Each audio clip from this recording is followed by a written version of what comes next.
You are listening to Down Home. Episode 1, This Is Us. In this episode, we talk about our history and our Scotian experience.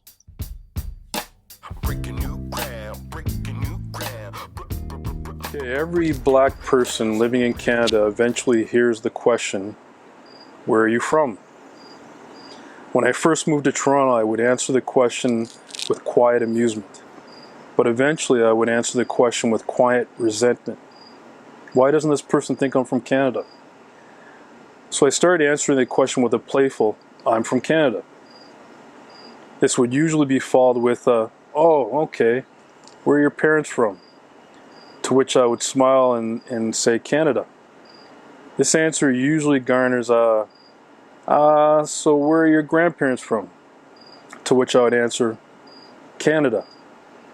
At this point, there's clear confusion. The person's brow is furrowed, and they say, I don't think you understand what I'm saying. Where are your people from? I would smile politely and say, Canada. Most people give up at this point, or they may ask for a Black history lesson. According to the Black Cultural Center in Nova Scotia, there are 4 major migrations of people with African descent to Nova Scotia. The first happened from 1600 to 1700, where small groups of blacks were brought to Nova Scotia as slaves by British settlers. So these people were part of colonial towns such as Louisbourg and early Halifax. Side note to this, the British abolished slavery in 1807.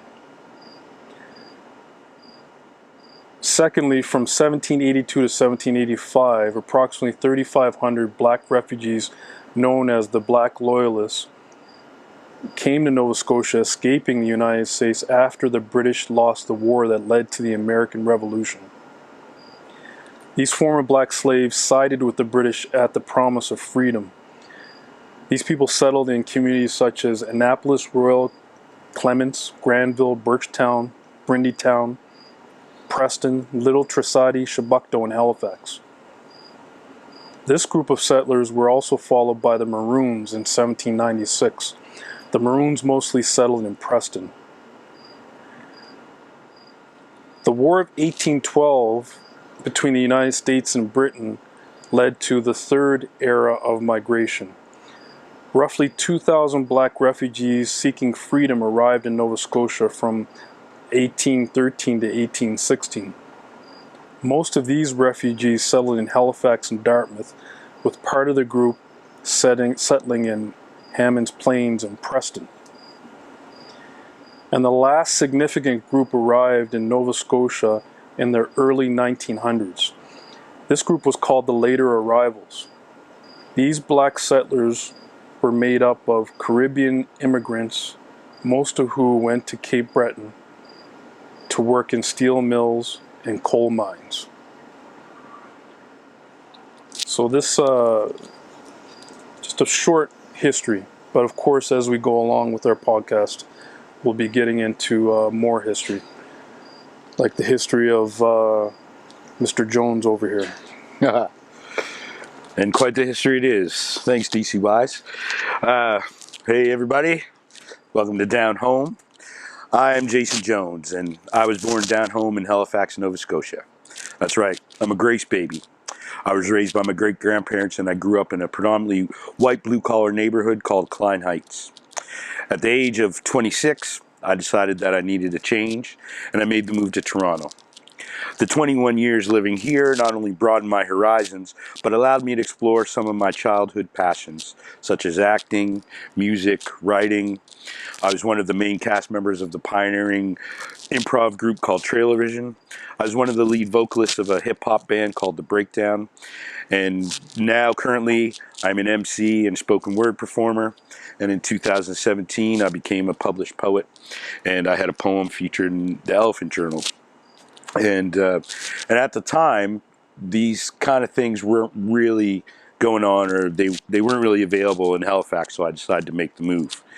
So 21 years later, it's 2020, It's been a year of crazy times, as we all know, and on a personal level, due to the continuing racial injustices going on in the world, I found myself being triggered more than ever before.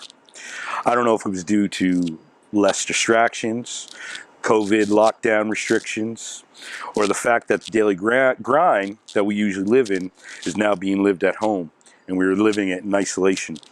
So all these things going on, all of a sudden I didn't feel numb anymore. I felt a little bit more awakened to the plight of the black man and our daily struggle. And when I start to think about my history and my family, everything connected to it, it made me focus on that a little bit more and wanted me to explore my upbringing and my family history. And just the overall experience as a black Nova Scotian and why I left. And this is what this podcast is about. The Nova Scotian experience by two black men, myself and Derek Wise. Well, me, as with Mr. Jones over there, I was born in Halifax, Nova Scotia as well on October 23rd, 1972. My parents named me Clifton Derek Wise, Wise being my father's last name, but my mother's family are Chandlers. My grandmother, who was the matriarch of my family, refused to call me Clifton. This is why everyone calls me by my middle name. So my parents never married. In fact, they separated soon after I was born. So my mother initially lived in my grandparents' home. I grew up on Creighton Street in the north end of Halifax, just like my mother and my grandfather and his father before him. Although a single child by definition, I had the advantage of growing up with cousins, a few living under the same roof as my grandparents there. Looking back, I would say that my grandmother, wasn't only the matriarch of our family, but the glue that bound us together. So in the 70s and 80s, Creighton Street was predominantly black. In fact, the whole north end of Halifax was predominantly black at the time. My first few years of school were peppered with all shades of brown skin and very little white. It was only when my mother would take me outside of the north end that I discovered that dark skin was the minority. I remember visiting a mall with my mother outside of Sackville, New Brunswick, where my stepfather's parents lived. And all the white faces seemed to be staring down at my little 10-year-old self. I asked Mom, "What are all these people looking at?" She told me, "Don't worry about them. They haven't seen good-looking black people before." We weren't wealthy. I got my fair share of hand-me-downs from my older cousin Corey. There were a few cold winter evenings when the oil tank that fueled my grandmother's furnace was low. I also remember a couple of days when oatmeal was breakfast, lunch, and dinner. Even given these facts, my upbringing was rich with family, church, and community. We were the Chandler family that lived in the big red house. The Upshaws and Itteroos were our neighbors. The Adams family lived across the street. Every Sunday, everyone would gather at Cornwall Street Baptist Church. The church was the community focal point. It's kind of hard to put into words how close-knit this community seemed to be, but I'll try. When I was 6 or 7, I remember driving my bike around the block with my friends. Just around the block because I wasn't allowed to leave the block unaccompanied. So along Creighton Street, up Kennard, along Maynard Street, then down Garish Street, then back around to Creighton. When it would start to get dark, and if my grandmother didn't see me in front of the house, she would literally open the window and yell my name, "Derek!" Exactly like that. Maybe a little bit louder. Definitely louder. At the top of her lungs. And if it would happen that I was on Maynard Street at the time, a neighbor would lean out of the window and say, "Derek, you better get home. Mrs. Chandler's calling you." This is how close-knit our community was. I carried this sense of community with me as I grew up, as I moved out of the North End, as I moved to Australia, as I moved back home to Canada, and as I got married, as I became a father as well. A little piece of Creighton Street is still with me in my heart. So this brings us to you know, the name of this podcast. It's Down Home. That's right. And as Jay alluded to, this podcast is literally it's the Nova Scotian experience from two black men. Yeah. So what does that mean to you, Jay? Well, I mean, yeah, I think, like I said, going back to sort of everything that's going on today, it triggered a lot of different things. And, you know, something you said, we've been talking about these sessions, and something you alluded to was the fact that the things that are happening in the world today are usually from a American perspective. But like like from a Canadian perspective, and especially from a Halifax, Nova Scotian perspective, you know, Halifax especially, that was the end of the Underground Railroad. And, you know, so there's lots of black history. And because of that black history, Nova Scotia has seen its fair share of racism. And I think for me, being triggered by these things, it made me go way back in time. And sort of back to my early days going to school. I was 5 years old. I'd walk up the hill, and it was a predominantly white neighborhood. So a lot of my kids that I walked to school with were white friends. But what it said to me, and what really struck me on a personal level, was the fact of what I had to do every day at lunchtime. Is I had to get ready, put on my kangaroos. I had kangaroos. Do you remember those shoes? I remember those shoes. And then I put them on. I thought they could make me run faster. I mean, I wasn't hopping like a kangaroo, but I had to run. Because every day at lunchtime, there'd be a group of white kids waiting for me. And they would basically chase me home. Sometimes they caught me. Sometimes they beat me up. I learned how to fight that way. I learned how to take a beating that way. But the one thing I didn't like, and this is just has nothing to do with anything, but it hurt. I had this key that was wrapped around my neck on this elastic band. Latchkey kids. And they used to take it and pull it. And it used to hit me in the face. Yeah. So anyway, after a few months of this, my grandparents decided for me to go to lunch at a church member's house. So, but that being said, those moments were like different for me, because then on the other side, my great-grandfather Sidney Jones, he was the deacon of Cornwallis Street Baptist Church. I went to church every Sunday. I was in the children's choir. In fact, in the basement, when I was young, before school started, I used to go to preschool there. Yeah. And was actually taught by my grandmother on my father's side, Jean Skinner. So, you know, going into that environment, black church, you know, soulful, and just sort of a really close-knit community where you weren't treated as different. I kind of had this like identity crisis. Yeah. And I was like, you know, why is it that I'm this way, I'm treated this way here, but not treated this way there? Yeah. And the fact of the matter is like, you know, racism is something that's taught. These kids didn't know any better. Yeah. They were only doing what their father or whatever, their families or whatever people thought black people were. This is the way you treat them. Yeah. You call them the N-word, you chase after them, you fight them. Yeah. They're not worth anything. So, you know, I think we always grew up with that in the back of our minds.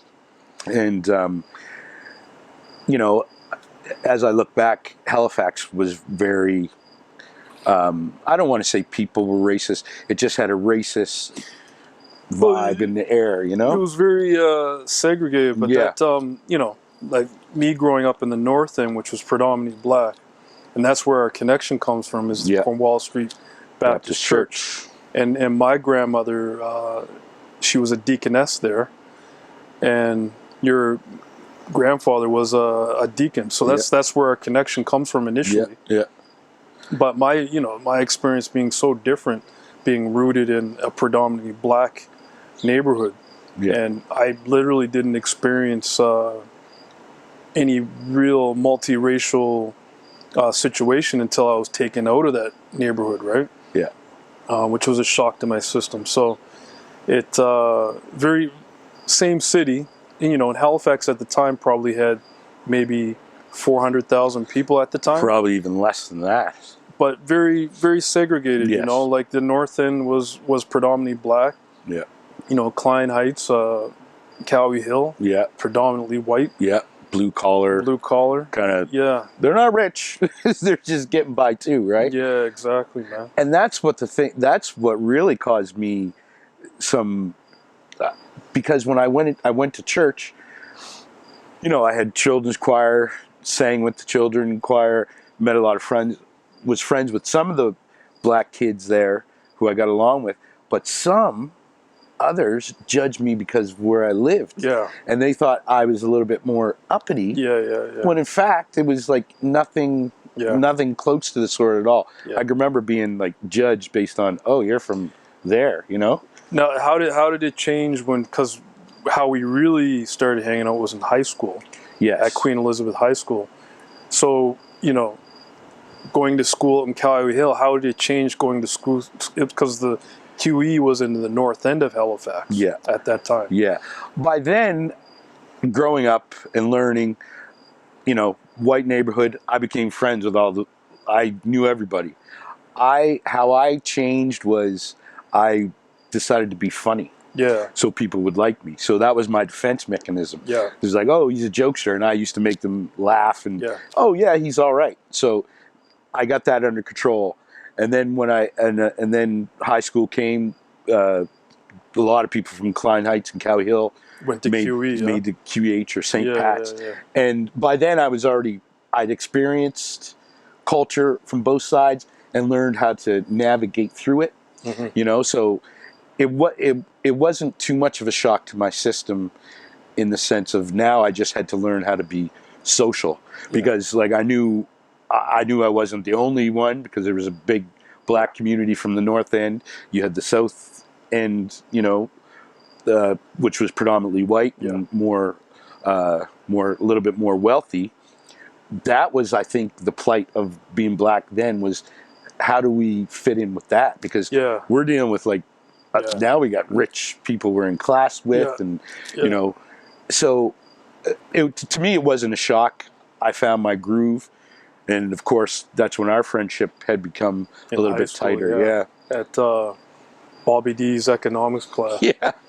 Didn't know too much about economics. No, and he always got us confused. we sometimes he'd be like, you know, we skipped class. Come on, everyone did it. And then Bobby D would come up to me and he'd be like, Derek, was Jason in class today? And I'd be like, yeah. And then we learned how to cover for each other. Yeah. But the guy was clueless. But God bless his soul. God bless his soul. He was a good basketball mind and took a lot of talented sort of people and got the best out of them. Yeah. It's like I think again my experience a little bit different. I think high school was a tiny bit of a culture shock for me. Right. Like going through. Now, my mother did bring me up here to live in Brockville, Ontario, for a few years. Whoa. Which was like. That's where I learned how to fight very similar situation to you, like running from home, running to home, I should say, from school. And not a great situation. Yeah. But we did move back to Nova Scotia. I think I was 10, 11 years old. So, and again, back into the North End, felt like putting a glove back on. It was that comfortable. Yeah. Getting back into that community. Yeah. But high school was a little bit of a shocker to me because I went to Bloomfield before it closed down. Bloomfield Junior High. Yeah. Predominantly black. Yeah. And then I went to St. Joseph's, predominantly black. That was down by the park. Yeah.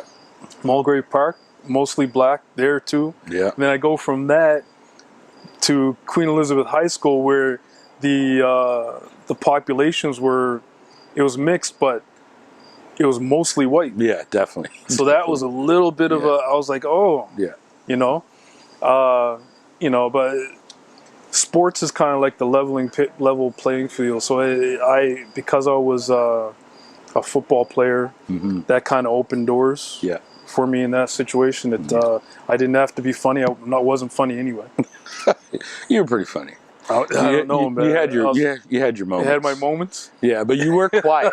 You were quiet. I was quiet. Yeah. The funny thing is like when Derek and I were the connection is the church, and for a lot of black people, it is often the church. But the funny thing is, I had to go every Sunday. Yeah, that's very true, and I had to go every Sunday, no matter what. So. I would often see Edith Chandler, Derek's grandmother. She was the head deaconess. My great-grandfather, Sidney, was the head deacon. And I always used to go back into the banquet hall after church service was over and watch the deacons and deaconesses count the money. But I would talk and they would talk to me. It was actually pretty cool because they always asked you how you were doing, how's school, all those things that sort of brought a community together. Like they really cared, and they did, because the thing about the North End community, especially the church community, was the simple fact that that was it. It was the community, and church, as far as the community goes, not necessarily the religion. And I'm not speaking about religion, but I remember it being a tight-knit community. Everyone knew definitely. You. Whose grandchild you were, whose kid you were. It was a very positive vibe. And then after that, I would go spend Sundays with my grandmother on my father's side, who lived in Uniacke Square. Uniacke Square, and that was a different experience too. But I got. That's where I learned how to, I hate saying this, but that's where I learned how to have black friends, because back then there was no YouTube, there was no Netflix, there was no video games. So to entertain yourself, you used to go outside. And there was the dummy field, I believe it was. The dummy field.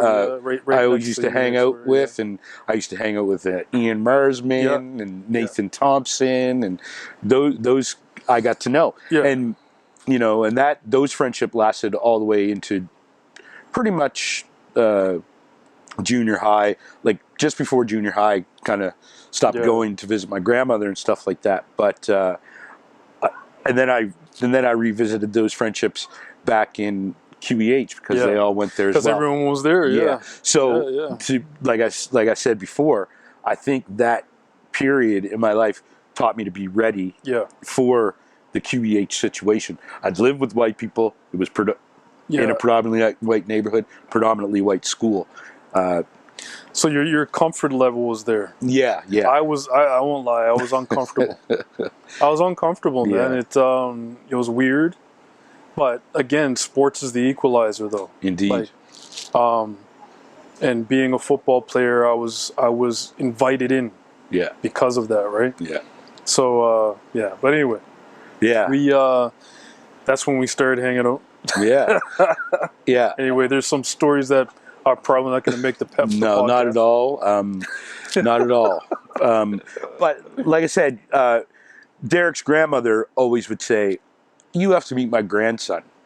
You guys would get along great." And I remember the first time actually meeting him was in church after church service. Edith was going home to Creighton Street and was holding Derek's hand, and she was like, "Oh, Jason, this is my grandson, Derek." And Derek looked at me sideways and just didn't say a word. I was like, "Hey, man." He just went like this, and I'll never forget the moment. But the funny thing is that through whatever community, she was right in something, knowing that we would get along, because all these years later, from 8 years old and seeing each other sporadically here and there, he might not remember it. I do, because those words that Edith said to me was like, "You would get so along well with my grandson," and he knows that now too. And then for us to meet up in high school, and then to sort of take a journey, a lifelong friendship that, even though he's bald and has a big beard, I still accept him as my friend. But this is the Gandalf. Come on. Yeah. Don't make fun of the Gandalf. Lord of the Rings right there. Yeah. But given, like we're talking about how much we love down home and our experiences and stuff like that, we left. Yeah.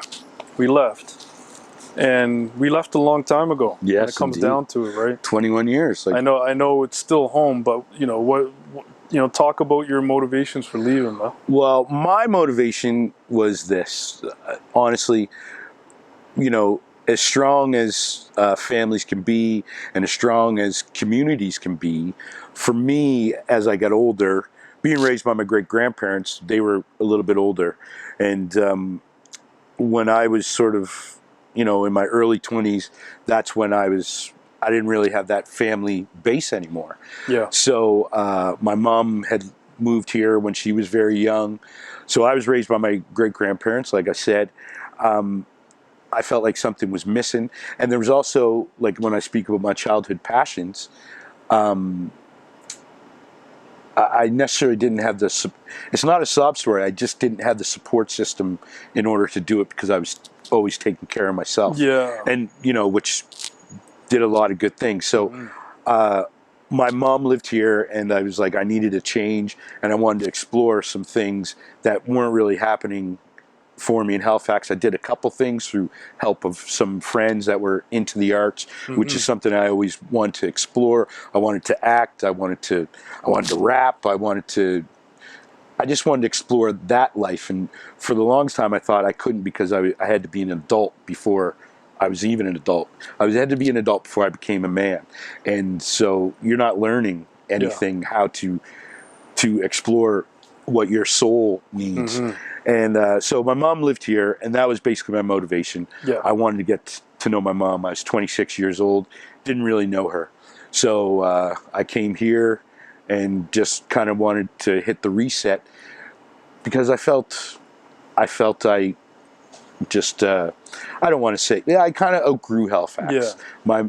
My mind was calling me elsewhere, and I think you have to explore those things. Yeah. Down home, Halifax is a beautiful place. Still lots of great friends there. But I think sometimes, and a lot of them have great lives there. Yeah. Good, and have created that community that we grew up with. They have their strong families now. And of course, it's a lot more, it's not as segregated. Yeah. Lots of places in Canada are multicultural. But the essence of that thin layer of black, white privilege is still there. But that's neither here nor there. What led me here was to get to find out where my roots came from on a different level. Yeah. Because when I was by myself, I kind of lost my family identity. I knew the history, but I wasn't living in it every day. Like my grandfather, very stoic and going to church and doing a lot for the community. My motivation was to find out who I was. Yeah. So I had to leave the place where my strong roots come from to find out, it's not where you're from, it's where you're at. And I had to be where I was at. Yeah, definitely. To explore that. But yeah, with me, I don't think I wasn't destined to be in Halifax. I think one thing that my mother gave me was the license to actually go outside of Halifax. Right. With her, she was the first person in my family to get a university education. She was the first person to really travel seriously. Yeah. So there was always that motivation. Okay, you can go and experience other things. Yeah. That and my stepfather, Peter, he actually lived abroad for a period. So there wasn't that fear. There was, you should go and experience new things and stuff like that. So even in high school, I had probably one foot out of the province. Yeah. I don't think I was going to be there. Yeah. And when I traveled with Nova Scotia Cerebral Palsy Sports, right, that just kind of whet my appetite. And meeting my wife Vanessa in Australia, it was like, wow, there's other things out there. Yeah, that's interesting. There's other communities, there's other ways of life, of living. You walk through that door. Yeah. Yeah. And it was an opportunity. Yeah. To experience new and different. And that's what I did. Moving to Australia was the beginning of it. And once I was there was no question that if we were ever to move to Canada, Halifax wasn't going to be the place that, even though Halifax is home, Halifax wasn't going to be the place that we were going to go back to, though. Yeah. it's always home though. Yeah. It's always home. It's always home. It's always home, definitely. Yeah. I mean, it's true, man. Those things, like I said, broaden your horizons, and it's funny. Like, and then I left. You left first, and then I left shortly after, and then it's so funny. Like, I remember us maybe having a conversation at some point over the phone, because we kept in contact, even though he lived in Australia for, what was it, 2 years, 3 years? Almost 3 years, 3 years, yeah. He was like, I'm moving back to Toronto. Yeah. And it was cool because I remember they're coming to town. We met up, and when I was in Trail Vision, he came to a screening. I don't know how good it was, and I could tell I remember you being quiet, but you were just observing it, quiet. and taking it all in. But I was like, oh, cool, man. Like, I got my best friend here. You know what I mean? Like, what's the beauty about even being in Toronto is the fact that there is quite a few Nova Scotians that live here. Yeah, and some of us are still in touch. And when you do get together, you kind of gravitate and kind of bring that energy that we do have from down home. And they're white people and they're black people, but they bring that continued energy, and that's what makes Nova Scotia so strong. Definitely, and this is again our motivation for this podcast is to explore that. What I really like about the idea of our podcast is actually just people being able to talk about it, because it's glossed over with the media, and then people claim that so much good is being done because celebrities are supporting this platform. Nothing wrong. Continue to do that, because it's all education. No, I agree. I think one of the things that we're doing is the exploration and the discussion about race from a Canadian perspective, specifically Nova Scotian, Black Nova Scotian. Exactly. So I think these are things that we're going to explore. Yeah. We're going to have guests here and there. Yeah. But definitely we are going to explore all these things in as we go along, and hopefully we do that in a way that everyone's going to come back and join us. Yeah, that's true. We're not trying to change the world. We're just trying to everyone can speak about things, and I think it's also cool, like you say, just to celebrate our culture and where we come from, because our family roots run really deep. Very deep. And why not celebrate that? Yes. Because that is where the strength has come from to get us to this point, to get people to this point. If you celebrate the strength and the pride and everything that, ancestors went through to be here now. Yes. It's still a journey, it's still a fight, but, we're just trying to shed some light and celebrate down home. Definitely. So I may be redundant and speak too much, but that's that. Not at all. This is a discussion. Yes. We're here to talk. Yeah. All right. Anyway, thank you for listening. Love, peace, and chicken grease. You have been listening to Down Home. Subscribe wherever you listen to podcasts.